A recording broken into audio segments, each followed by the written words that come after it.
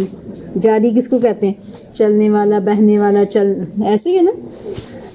تجری بہتی ہیں، من تحتہا ان کے نیچے سے، من سے تحتی نیچے، ہا اس کے. ہا کی ضمیر کس کی طرف ہے؟ جنات کی طرف ہے، باغات کے نیچے. کیا چلتی ہیں؟ تحت جو ہے نا یہ اسم ظرف ہے. تحتی نیچے کسی چیز کے، کہ ان باغوں کے نیچے نہریں بہتی ہیں. کیا بہتی ہیں؟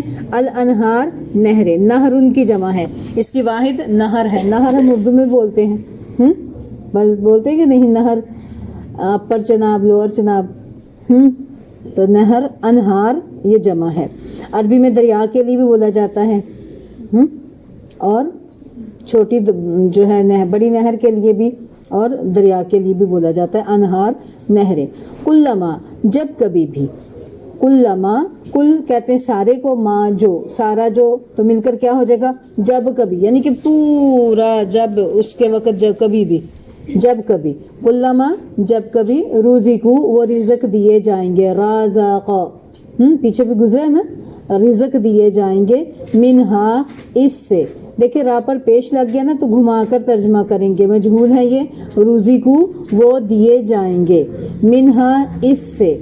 کس سے؟ اس باغات میں سے. من ثمراتن کوئی پھل، ثمرہ پیچھے پڑھ لیا آپ نے. کون سا ہے ثمرہ؟ کس کو کہتے ہیں؟ کارآمد چیز کسی بھی پودے کی. رزقن بطور رزق کو، قالو وہ کہیں گے، ہاذا یہ، الذی وہی ہے جو، رزقنا دیے گئے ہم. اب دیکھیں رزقو اور رزقنا ملتے جلتے ہیں نا، بس فرق کیا ہے؟ اس کے آگے واو الف ہے، اس کے آگے نون الف ہے. تو واو الف سے وہ دیے جائیں گے، اور نا سے ہم. اہدینا ہمیں دکھا، پڑھا تھا نا پیچھے. تو رزقنا ہم دیے گئے، من قبل اس سے پہلے، وَأُتُوا وہ دیے جائیں گے، بِهِ اس سے، متشابہہ ملتے جلتے. متشابہ ہمارے اردو میں پڑتا ہے، پڑھتے ہیں آپ کے نہیں؟ متشابہ کے بڑا متشابہ ہے، شبہ پڑتا ہے. شین با ہاں اس کا روٹ ہے شبہ. شبہ پڑھنا اردو میں بولا جاتا ہے، متشابہ بھی بولا جاتا ہے، ملتا جلتا. وَلَهُمْ اور ان کے لیے، اس میں دیکھیں 3 حرف ہیں، وا اور لا کے لیے، ہم ان، اور ان کے لیے، فیہا ان میں، کن میں؟ ان باغات میں، ازواجن بیویاں ہوں گی. ازواج جو ہے نا یہ زوج، سپاؤس کے لیے آتا ہے، زوج کی جمع ہے، ٹھیک ہے. سپاؤس ہوگا ان کے لیے. اگر مرد ہیں تو مرد کے لیے عورت ہوگی، اور اگر عورت ہے تو عورت کے لیے بیویاں ہوں گی. دیکھیں قرآن میں الحمدللہ آپ کو کہیں بھی بے حیائی نہیں ملے گی، لچرپن کہیں نہیں ملے گا. تو شرفاء کے ہاں ایسے ہی ہوتا ہے نا، بیٹیوں کو تو نہیں ان کے خامدوں کے نام پر ان کو چھیڑا جاتا یا ان کا تذکرہ کیا جاتا، ایسے ہی ہوتا ہے نا کہ نہیں؟ تو الحمدللہ قرآن سے بڑھ کر آپ کو ادب کہیں نہیں ملے گا. تو اب بہت سے لوگ جو ہیں، بہت سی خاتون، جیسے کہ آج کل اس کو شوشہ بنا دیا گیا ہے، عورتوں کو ایسی باتوں کے ساتھ ان کے ذہن خراب کیے جاتے ہیں. جی تمہارا تو قرآن میں کچھ بھی نہیں ہے، تو مردوں کے لیے تو حوریں ہوں گی، تو عورتوں کے لیے کیا ہوگا؟ پھر عورتیں بھی اس قسم کی مطالبے کرتی ہیں یا پوچھتی ہیں، سوال کرتی ہیں. تو اللہ تعالیٰ نے لفظ جو ہے وہ اتنا پیارا استعمال کیا زوج کا. مرد ہوگا تو اس کی زوج کیا ہوگی؟ عورت، اور اگر عورت ہوگی تو اس کا زوج مرد ہوگا، ٹھیک ہے، جس کی احادیث سے تائید ملتی ہے، پتہ چلتا ہے. تو اس لیے زوج کا لفظ بول کر دونوں کا کام ہو گیا. اور ترجمے میں اکثر آپ دیکھیں جو چیز مذکر جینڈر وہی غلبہ پاتا ہے، تو اسی کے مطابق ترجمہ ہوتا ہے، ٹھیک ہے. اور بیویاں ہوں گی ان کے لیے، مطہرۃ نہایت پاکیزہ، طہر سے، طہر، طہارہ، طہارت اردو میں بھی آپ پڑھتے ہیں، ملتا جلتا، ٹھیک ہے. مطہرہ پاک صاف، نہایت پاکیزہ صاف ستھری. وہم اور وہ، فیہا ان میں، ہاں کی ضمیر کن کی طرف جا رہی ہے؟ جنات کی طرف جا رہی ہے، جہاں بھی ہے نا کہ ان باغات میں، ان جنتوں میں، خالدون وہ ہمیشہ ہمیشہ رہیں گے. ٹھیک ہے، چلیں اب ان کی تشریح دیکھتے ہیں ہم. وَإِن كُنتُمْ فِي رَيْبٍ مِّمَّا نَزَّلْنَا عَلَىٰ عَبْدِنَا، اللہ تعالیٰ ارشاد فرماتے ہیں کہ اگر تم اس قرآن کے متعلق شک میں ہو جو ہم نے اپنے بندے پر نازل کیا. اب دیکھیں توحید کے بعد رسالت کے اسبات بیان کیے جا رہے ہیں، ٹھیک ہے، اور اس میں یہ چیلنج کیا جا رہا ہے۔ مشرکین مکہ کیا کرتے تھے؟ نبی صلی اللہ علیہ وسلم کو نہیں مانا کرتے تھے۔ تو یہ صورت تو مدنی ہے نا، نبی صلی اللہ علیہ وسلم ہجرت کر کے مدینہ میں تشریف لے آئے تھے، تو مکہ والے جو ہیں ان کے مدینے والوں سے کیا تھے؟ مراسم تھے، وہ ان سے بات چیت ان کی چلتی رہتی تھی، پوچھتے تھے۔ اور پھر مدینہ میں خاص طور پر نبی صلی اللہ علیہ وسلم کا واسطہ جو ہے نا وہ کن سے پڑتا تھا؟ یہود سے، ٹھیک ہے۔ مکہ والے بھی انکار کرتے تھے، نبی صلی اللہ علیہ وسلم کی رسالت کا نہیں مانتے تھے، اور ان کو اتنا ستایا کہ ہجرت پر مجبور کر دیا، مدینہ تشریف لے آئے، ٹھیک ہے۔ اور مدینہ میں جو لوگ اہل کتاب تھے نا وہ تو نبی صلی اللہ علیہ وآلہ وسلم کو جانتے تھے، اچھا سا جانتے تھے، پہچانتے تھے۔ آپ پڑھیں گے قرآن پاک میں اللہ تعالیٰ ارشاد فرماتے ہیں کہ یہ ایسے پہچانتے ہیں نبی صلی اللہ علیہ وآلہ وسلم کو جیسے کہ یعرفون ابناءہم، جیسے اپنے بیٹوں کو پہچانتے ہیں، اس طرح وہ ان کو پہچانتے تھے۔ بیٹا آرام سے بیٹھ جائیں، آپ خاموش ہو کر سبق سنیں۔ تو وہ اس طرح نبی صلی اللہ علیہ وسلم کو پہچانتے تھے، لیکن حسد کی وجہ سے وہ بات جو ہے وہ سنتے نہیں تھے، نبی صلی اللہ علیہ وسلم کو مانتے نہیں تھے۔ تو یہی بات اللہ تعالیٰ نے ان کو چیلنج کیا ہے، تمام لوگوں کو چیلنج کیا ہے کہ یہ قرآن جو ہے منظم من اللہ ہے، اللہ کی طرف سے نازل شدہ ہے۔ یہ قرآن کی یہ خصوصیت ہے کہ یہ اللہ کی طرف سے نازل ہوا، تو اللہ تعالیٰ نے اس میں چیلنج کیا ہے کہ اگر تمہیں شک ہے تو تم اپنے تمام حمایتیوں کو ساتھ ملا لو، یعنی کہ اپنے تمام جتنے بھی تمہارے مددگار ہیں ان کو ساتھ ملا لو اور اس جیسی ایک صورت بنا کر دکھاؤ۔ اور اگر ایسا نہیں کر سکتے تو تمہیں سمجھ لینا چاہیے واقعی یہ کلام کسی انسان کی کاوش نہیں، کلام الہی ہے، اور ہم پر اور رسالت محمدیہ پر ایمان لا کر جہنم کی آگ سے بچنے کی سعی کرنی چاہیے جو کافروں کے لیے تیار کی گئی ہے، ٹھیک ہے۔ یہ قرآن کا معجزہ، قرآن نبی صلی اللہ علیہ وسلم کا کیا ہے؟ معجزہ ہے۔ ہر پیغمبر کو معجزہ دیا گیا اور اس دور کے مطابق دیا گیا۔ موسیٰ علیہ السلام کو کون سا معجزہ دیا گیا تھا؟ ید بیضا اور عصا۔ اس وقت جادو کا زور بہت زیادہ تھا، لوگ جادو کرتے تھے، تو اللہ تعالیٰ نے جادو کے توڑ کے لیے یہ دیا تھا کہ اب دیکھیں یہ بھی ایک قسم کا جادو لگتا ہے نا۔ اسی لیے جب موسیٰ علیہ السلام نے یہ نشانی فرعون کو دکھائی تو فرعون نے کیا سمجھا؟ ساحر علیم، یہ بڑا ماہر جادوگر ہے۔ اور جب جادوگر معترف ہو گئے کہ واقعی یہ حقیقت ہے، جادو نہیں، تو کیا کہا کہ یہی تمہارا بڑا جس نے تمہیں جادو سکھایا ہے، اور موسیٰ علیہ السلام کو ہی سارا الزام دے دیا۔ تو یہ جادوگروں کا زور تھا بہت زیادہ جادو کا، اس لیے اللہ تعالیٰ نے موسیٰ علیہ السلام کو ید بیضا اور عصا دیا تھا کہ لاٹھی ڈالتی تھے اژدہا بن جاتا تھا، پھر پکڑتے تھے لاٹھی بن جاتی تھی، ٹھیک ہے۔ تو اسی طرح عیسیٰ علیہ السلام کے دور میں جو ہے نا طب بڑی عروج پر تھی، طبوں نے اتنا عروج کیا، وہ سمجھتے تھے کہ ہم ہر چیز کی جو ہے نا وہ شفا ہم نے حاصل کر لی ہے، ہر قسم کی ہم نے ایجادات کر لی ہیں۔ تو اللہ تعالیٰ نے طب کے توڑ کے لیے ایسے معجزات عیسیٰ علیہ السلام کو عطا فرمائے جو اطباء کے پاس جن کا علاج نہیں تھا۔ مردوں کو زندہ کیسے کرنا یہ ان کے پاس کوئی علاج نہیں تھا، ٹھیک ہے۔ مادرزاد اندھا، پیدائشی نابینا، کوڑی، ابرس والا، برس والا، اس کا کوئی علاج نہیں تھا، تو اللہ تعالیٰ نے وہ عیسیٰ علیہ السلام کو عطا فرمائے۔ پھر اسی طرح گھر میں کیا کچھ کون کھا کے چھوڑ کے کیا آیا ہے وہ بھی عیسیٰ علیہ السلام بتا دیتے تھے، ٹھیک ہے۔ تو یہ ایسی چیزیں تھیں جو ان کی عقل کو حیران کر دیتی تھی، ایسے معجزات تھے۔ تو اسی طرح دیکھیں جتنے بھی پیغمبروں کو جو معجزات دیے گئے، اور اسی طرح داؤد علیہ السلام کو دیکھیں لوہا جو ہے نرم کر دیا گیا ان کے لیے، یہ ان کے لیے معجزہ تھا۔ اور اسی طرح وہ جو تھا سلیمان علیہ السلام کو بولنے کی، پرندوں کی بولیاں، جانوروں کی بولیاں سکھا دی گئیں، ٹھیک۔ لیکن وہ معجزے ان کی زندگی تک تھے انبیاء کے، اور ان کی زندگی کے بعد ختم ہو گئے، ٹھیک ہے۔ لیکن نبی صلی اللہ علیہ وآلہ وسلم کا معجزہ کیا تھا؟ قرآن پاک۔ کیسے معجزہ ہے آپ خود سوچیں۔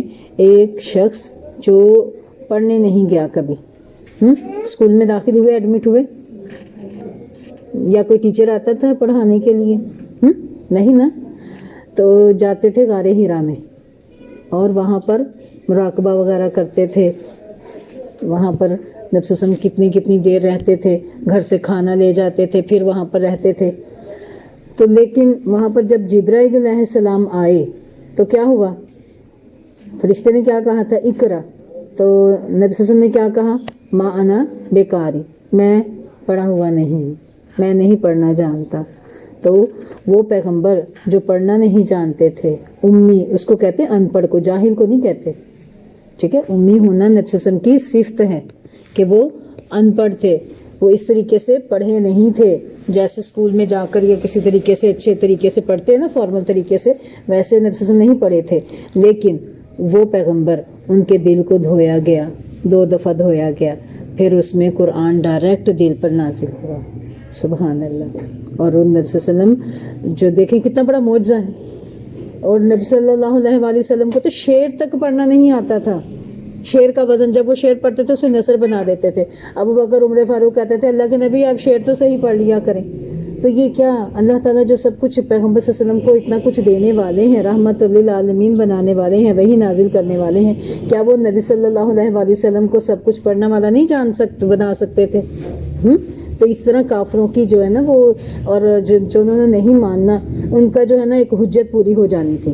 اگر پیغمبر صلی اللہ علیہ وسلم پہلے ہی ماہر ہوتے تو لوگوں نے تو پہلے یہی اعتراض تو کیا ہے، اس نے سیکھ لیا ہے، خود سے گھڑ لیا ہے. بھئی ایک شخص جس نے کبھی تعلیم حاصل کی نہیں، جو جانتا نہیں، جس کی 40 سالہ زندگی تمہارے اندر موجود ہے، جس نے کبھی لوگوں سے جھوٹ تک نہیں بولا، تو وہ یکدم اٹھ کر اللہ کے ساتھ جھوٹ کو منسوب کر دے، نعوذ باللہ یہ کہنا لگے اور اتنا شاندار کلام لے آئے اور بولنے لگے، تو یہ بھلا معجزہ نہیں تو اور کیا ہے نا؟ کتنا بڑا معجزہ.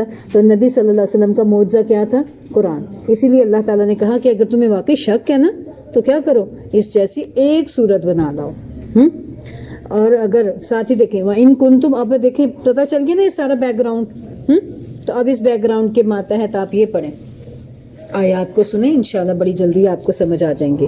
وَإِن كُنتُمْ فِي رَيْبٍ، اور اگر تم اس قرآن کے متعلق شک میں ہو کہ یہ اللہ کی طرف سے نازل شدہ نہیں ہے، نعوذ باللہ نبی صلی اللہ علیہ وآلہ وسلم نے خود سے گھڑ لیا ہے، یا بعض کہتے تھے کہ کوئی عربی پیغمبر کا کوئی دوست ہے ایسا جو ان کو یہ چیزیں سکھا گیا ہے، کوئی اور آ کے سکھا جاتا ہے، تو اللہ تعالیٰ کہتے ہیں اگر تمہیں ذرا بھی شک ہے نا جو ہم نے اپنے بندے پر نازل کیا ہے، علی عبدنا مما نزلنا علی عبدنا، اس میں سے جو ہم نے اپنے بندے پر نازل کیا. یہاں عبد کس کو کہا جا رہا ہے؟ نبی صلی اللہ علیہ وآلہ وسلم کو. ٹھیک ہے، عبدنا ہمارے بندے. کون بندے؟ محمد صلی اللہ علیہ وسلم. اور نبی صلی اللہ علیہ وآلہ وسلم بھی اس کو پسند کرتے تھے کہ میں اللہ کا بندہ ہوں. اور عبادت کیا ہے؟ انتہا درجے کی عاجزی. ٹھیک ہے، تذلل، جھکنا اور عاجزی، یہ عبادت اس کا نام ہے. اپنے بندے پر فاتو، تو تم لے آؤ، بصورتن، کوئی ایک صورت، من مثلہ، اس جیسی. کہ اس قرآن میں 30 پارے ہیں، 114 صورتیں ہیں، تم ایک صورت لے آؤ، چھوٹی سے چھوٹی صورت، کوئی ایک صورت لے آؤ. وَادْعُوا شُهَدَاءَكُمْ، اور اپنے گواہ بلا لو کہ جن کے موجودگی میں تم نے یہ ایسی جو ہے نا کلام اس کا تشکیل کیا ہے، من دون اللہ، اللہ کو چھوڑ کر. بھی اللہ نہیں گواہ ہو سکتا، جھوٹ پر اللہ گواہ ہو سکتا ہے؟ تو اللہ کو چھوڑ کر تم کوئی اپنے گواہ بنا لو، ان کنتم صادقین، اگر تم سچے ہو. اگر واقعی تم اس دعوے میں سچے ہو کہ محمد صلی اللہ علیہ وسلم نے اپنی طرف سے گھڑ لیا یا کسی سے سیکھ لیا ہے، تو پھر تم بھی کر لو یہ کام. تم تو بڑے بڑے ادیب، تمہارے اندر تو شاعر تھے. اب دیکھیں مزید ایک یہ بات یہ کہ نبی صلی اللہ علیہ وسلم کا معجزہ قرآن ہے. اور یہ قرآن کیوں ہے؟ عربی زبان میں ہے نا، کیونکہ نبی صلی اللہ علیہ وآلہ وسلم کے زمانے میں شاعری بڑی عروج پر تھی. عرب کا بچہ شعر کہا کرتا تھا. اور عرب کا جو ہے نا بیت اللہ، اس کے اوپر بڑے بڑے 7 جو ہے نا وہ 7 موبقات ہیں، 7 بڑے بڑے شاعر ہیں جن کے جو ہے نا مسودے لٹکائے جاتے تھے، اور وہاں سے دور سے لوگ آ کر اس کو پڑھا کرتے تھے. تو یہ شاعری جو ہے نا، بھڑکتی ہوئی شاعری، اس کے ساتھ اس کو وہ جادو کہتے ہیں. سحر میں بیان میں جو ہے نا وہ جادو ہوتا ہے. بہت سے لوگ ایسے ہوتے ہیں نا جو بیان ایسا بیان کرتے ہیں کہ لوگوں کو مسحور کر دیتے ہیں، ذہن ہی بدل دیتے ہیں. تو اسی طرح سحر کس میں جادو ہوتا ہے؟ بیان میں جادو ہوتا ہے.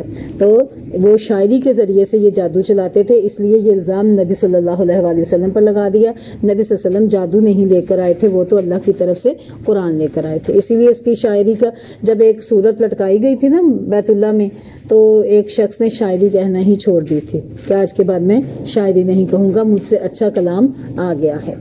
تو اللہ تعالیٰ کہتے ہیں تم بھی بنا لو اگر تم اپنے اس دعوے میں سچے ہو. فَإِن لَمْ تَفْعَلُوا، پھر اگر تم نہ کر سکو، وَلَن تَفْعَلُوا، اور ہرگز نہیں تم کر سکو گے. ایسا کیسا؟ یعنی کہ قرآن جیسا کلام تم بنا ہی نہیں سکو گے. اگر تم نہ بنا سکو اور ہرگز نہ بنا سکو گے، پھر کیا ہے؟ فَاتَّقُوا النَّارَ، تو تم آگ سے بچو. الَّتِي، وہ جو، وَقُودُهَا النَّاسُ، جس کا ایندھن، الناس انسان، والحجارہ اور پتھر ہیں، اعدت للکافرین، وہ کافروں کے لیے تیار کی گئی ہے. اب دیکھیں یہ قرآن کریم کی صداقت کی ایک دلیل ہے، واضح دلیل ہے کہ عرب و عجم کے تمام کافروں کو چیلنج کیا گیا تھا، لیکن آج تک اس کا جواب دینے سے عاجز و قاصر ہیں. یقیناً قیامت تک عاجز اور قاصر رہیں گے. ایک واقعہ بیان کیا جاتا ہے جو ہے نا صحابہ کرام کے دور میں سے کسی کے دور کا ہے، اب مجھے یاد نہیں آ رہا، لیکن آپ واقعہ دیکھ لیں. جو اصل بات ہے وہ پیغام کہ ایک یہودی تھا، انہوں نے شاید حجاج بن یوسف تھے یا ان سے پہلے کا دور تھا یا بعد کا دور تھا، انہوں نے ان کو یہودی کو دعوت دی کہ تم اسلام قبول کرو، تو اس نے قبول نہیں کیا. تو سال بعد وہ شخص آیا، پھر انہوں نے اس کو دعوت دی کہ تم اسلام قبول کر لو، تو اس نے اسلام کو قبول کر لیا. تو پوچھا پہلے میں نے تمہیں بتایا تھا تم نے نہیں کیا، تو اب تم نے کر لیا. کہتے پچھلی دفعہ جب تم نے پچھلے سال مجھے کہا تھا نا دعوت، یہ اسلام کی دعوت دی تھی، تو میں نے ریسرچ کیا، کیونکہ وہ بہت بڑا جو ہے نا وہ عالم تھا اپنے دین کا. وہ تورات کو بھی پر بھی عبور تھا، انجیل پر بھی عبور تھا، بہت سی زبانیں بھی اس کو آتی تھی اور وہ لکھ بھی لیتا تھا. کہتے میں نے تورات کو اپنے ہاتھوں سے لکھا، اس کے اندر تحریفات کر کے ادھر سے بدل دیا ادھر سے بدل دیا، مزید ایڈیشن کر کے نا یہودیوں کو جا کے میں نے کہا کہ یہ دیکھیں یہ میں نے تیار کیا ہے تورات کو، آپ دیکھیں. کہتے انہوں نے دیکھا، کہا واہ واہ، مجھے بڑی شاباش دی، انہوں نے قبول کر لیا اس کو. ٹھیک، پھر میں نے اسی طرح انجیل میں رد و بدل کی، آگے پیچھے سے اس میں ایڈیشن جو ہے اپنی طرف سے کر کے نیا ایڈیشن تیار کیا، کر کے خوبصورت سا کر کے جا کے ان کو دیا. تو انہوں نے بھی اس کو دیکھا اور کہا، بڑا خوش ہوئے اور انہوں نے بھی اس کو قبول کر لیا. پھر میں نے قرآن پاک میں ایسے کیا، اس کو تبدیل کر کے تو مسلمانوں کے پاس لے کر گیا. تو انہوں نے کہا ٹھہرو ابھی ہم پہلے تحقیق کریں گے. تو تحقیق کر کے انہوں نے یعنی کہ پوری دنیا میں جتنے بھی قرآن پاک ہیں اس پر ریسرچز ہو چکی ہیں، کسی کے اندر بھی کوئی تبدیل نہیں ہے.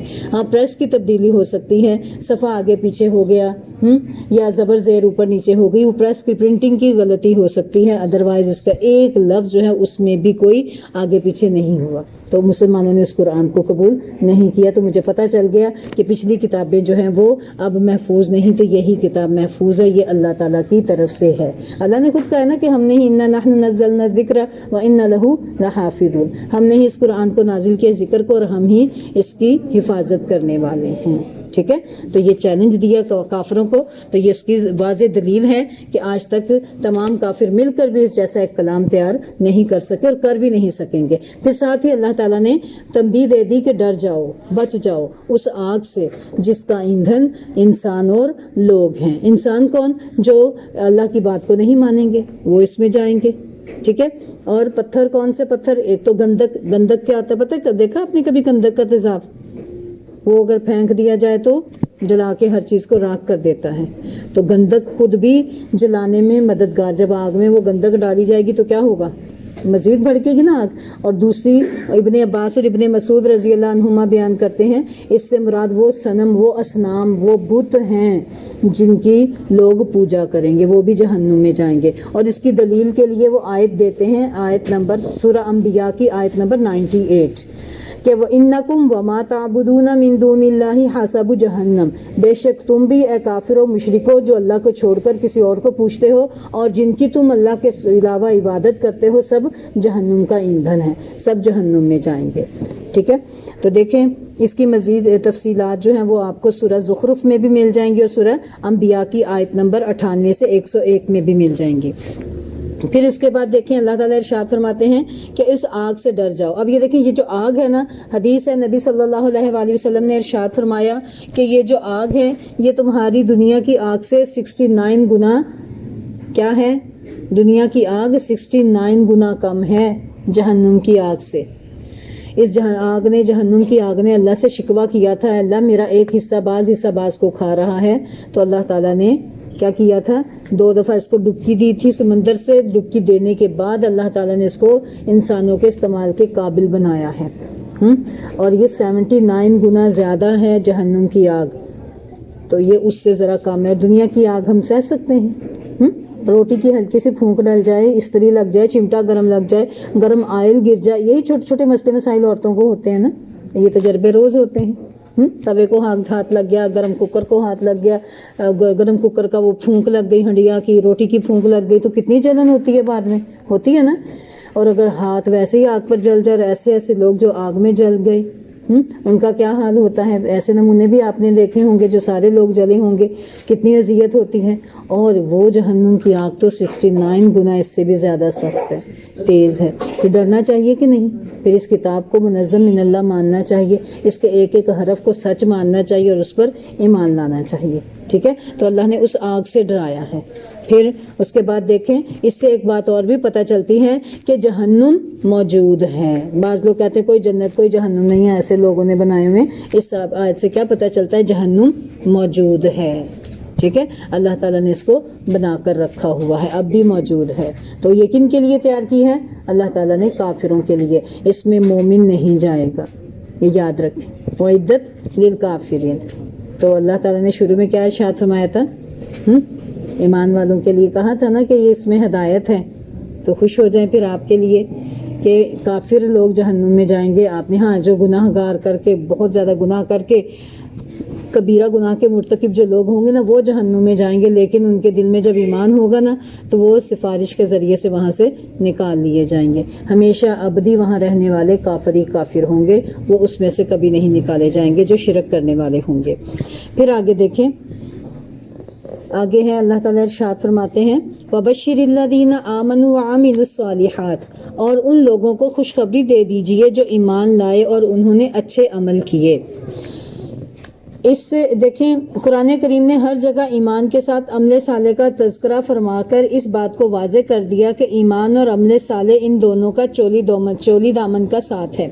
عمل صالح کے بغیر ایمان ثمر آور نہیں ہے، اور ایمان کے بغیر اعمال خیر عند اللہ اخروی لحاظ سے کوئی اہمیت نہیں رکھتے۔ اور عمل صالح ہے کیا؟ ان میں 2 شرطیں پائی جاتی ہیں۔ عمل صالح کس کو کہتے ہیں؟ کون سا ہے عمل صالح؟ نمبر 1 جو سنت کے مطابق ہو، نمبر 2 جو رضائے الہی کی نیت سے کیا جائے۔ نمبر 1 میں ہی یہ دونوں چیزیں آ جائیں گی، نمبر 1 سنت کے مطابق اور خالص رضائے الہی کی نیت سے کیا جائے۔ 2 کا چیزیں ہو گئی ہیں، کون کون سی؟ سنت کے مطابق، اللہ کی رضا کے لیے، ٹھیک ہے، نیت خالص ہو۔ یہ 2 کام ہوں گے تبھی وہ عمل صالح ہوگا۔ اگر ریاکاری ہو گئی، لوگوں کا دکھاوا ہو گیا اور عمل سنت کے مطابق ہے تو بھی قبول نہیں، ٹھیک ہے۔ اور اگر نیت بڑی خالص ہے لیکن طریقہ نبی صلی اللہ علیہ وسلم کے مطابق نہیں تو بھی عمل برباد ہو جائے گا، ٹھیک۔ یہ دونوں چیزیں لازمی ہیں، کیونکہ خلاف سنت عمل بھی نامقبول اور نمود و نمائش اور ریاکاری کے لیے کیے گئے عمل بھی مردود ہو جائیں گے۔ پھر دیکھیں آگے اللہ تعالیٰ ارشاد فرماتے ہیں کہ ایسے لوگوں کے لیے کیا ہے؟ ان لہم جنات تجری من تحتها الانہار، یقیناً ان کے لیے باغات ہیں جن کے نیچے نہریں بہتی ہیں۔ کلما رزقوا منها من ثمرہ، جب بھی انہیں اس میں سے کوئی پھل کھانے کو دیا جائے گا، من ثمرۃ رزقا، کوئی پھل کھانے کو دیا جائے گا، قالوا هذا الذی رزقنا من قبل، تو وہ وہ کہیں گے یہ تو وہی ہے جو ہمیں اس سے پہلے دیا گیا تھا، وَأُتُوا بِهِ مُتَشَابِهًا، اور ان کو اس سے ملتا جلتا پھل دیا جائے گا۔ متشابہہ کا مطلب کہ یا تو جنت کے تمام میووں کا آپس میں ہم شکل ہونا یا دنیا کے میووں کے ہم شکل ہونا۔ تاہم یہ مشابہت صرف شکل یا نام کی حد تک ہوگی، ورنہ جنت کے میووں کے مزے اور ذائقے سے دنیا کے میووں کی کوئی نسبت نہیں۔ جنت کی نعمتوں کے بارے میں حدیث ہے ما لا عین رأت ولا اذن سمعت ولا خطر علی قلب بشر، صحیح بخاری کی حدیث ہے، نہ کسی آنکھ نے انہیں دیکھا، نہ کسی کان نے انہیں سنا، اور نہ کسی انسان کے دل میں ان کا گمان گزرا۔ تو یہ ہے جنت جو اللہ تعالیٰ اپنے بندوں کو دیں گے۔ دیکھیں انسان کی ضرورت ہے نا، 3 چیزیں ضرورت ہے، کیا؟ 4 چیزیں۔ نمبر 1 رہائش، پھر کھانا پینا، پھر بیوی، زوج، 4 چیزیں ہیں نا ضرورت، اور اسی کے لیے لوگ ہیں، یہی دوڑ لگی ہوئی ہے آج بھی، یہی چیزوں کی دوڑ ہے نا۔ تو یہ 4 چیزیں اللہ تعالیٰ نے بتا دی ہیں جنت میں ملیں گی، اہل جنت کو ملیں گی، ٹھیک ہے۔ اور پھر ساتھ میں کیا ہے؟ ہم فیہا خالدون، اس میں ہمیشہ رہیں گے، وہاں میں کوئی غم نہیں ہوگا، کوئی وہاں پر ختم ہونے کا خدشہ نہیں ہوگا۔ جب پتہ ہو نہیں اس نے ختم ہو جانا تو وہ چیزوں کی لذت ختم ہو جاتی ہے، ہو جاتی ہے نا کہ ہاں یہ چیز ختم ہو جائے گی. تو جنت میں یہ دھڑکا نہیں ہوگا ختم ہونے کا, ہمیشہ اس میں رہنا ہے. جو چیز ہے وہ زوال ہی نہیں ہے, کسی بھی نعمت میں زوال نہیں. پھر ایسی چاہیے کہ نہیں دنیا میں ہمارے پاس جتنی مرضی چیزیں ہوں لیکن دائمی نہیں ہیں. چلیں اگر کہیں ہاں بہت اللہ نے دیا ہے, بڑا وہ پلتا ہے پیسوں میں یا بڑا زیادہ خوشحال ہے, لیکن زندگی تو ہمیشہ نہیں نا, یہ تو ختم ہونی ہے نا کہ نہیں. تو پھر اصل چیز کیا ہے؟ اصل تو آخرت ہی ہے. تو اگر وہاں کا مل گیا تو الحمدللہ پھر سکون ہی سکون ہو جائے گا. اور اسی کی طلب کے لیے آپ لوگ یہاں اکٹھے ہوئے ہیں. ٹھیک ہے, روزانہ نیت کو خالص کیا کریں کہ اللہ صرف تیری رضا کی خاطر جانا ہے, تیری رضا کی خاطر, تیری جنت کے لیے. پتہ نا آپ کو علم حاصل کرنے کا راستہ کون سا راستہ ہے؟ جنت کا راستہ ہے. من سلک طریقا یلتمس فیہ علما, کہ جس نے علم کے راستے کو اختیار کیا, علم کے راستے پر چلا, سلک اللہ لہ طریقا الی الجنہ, اللہ تعالیٰ اس کے لیے جنت کا راستہ اس کے لیے آسان, اسے جنت کے راستے پر چلا دیں گے. تو آپ جب آتے ہیں تو سوچا کریں یہ جنت کا راستہ ہے. پروں کے انہوں نے نا فرشتوں نے پر پھیلائے ہوئے ہیں تو ان کے سائے میں آتے ہیں. اب بھی آپ کے سایہ کیا ہوا ہے فرشتوں نے. ٹھیک ہے, تو یہی تڑپ ہو, یہی دھن ہو.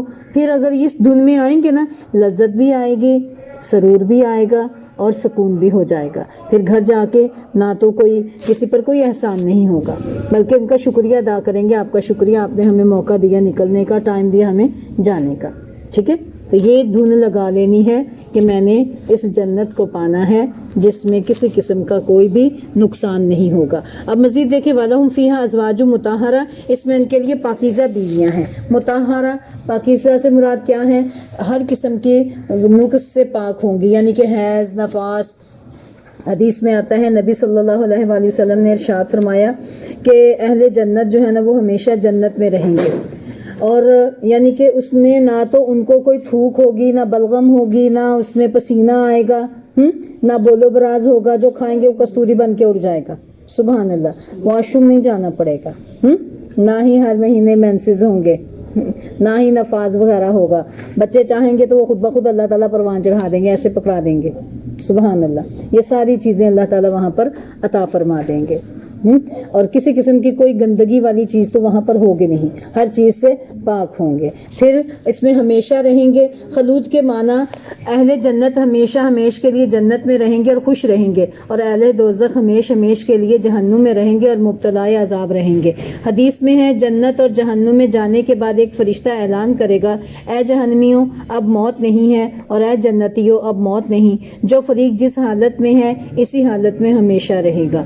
صحیح بخاری اور صحیح مسلم کی حدیث ہے. اللہ تعالی ہم سب کو جنتوں میں گھر عطا فرما دے. اللہم انا نسألک الجنت الفردوس ونعوذ بک من عذاب النار, کہ اللہ ہم تجھ سے آگ کے عذاب سے پناہ چاہتے ہیں اور جنت الفردوس کی طلب کرتے ہیں, تمنا کرتے ہیں.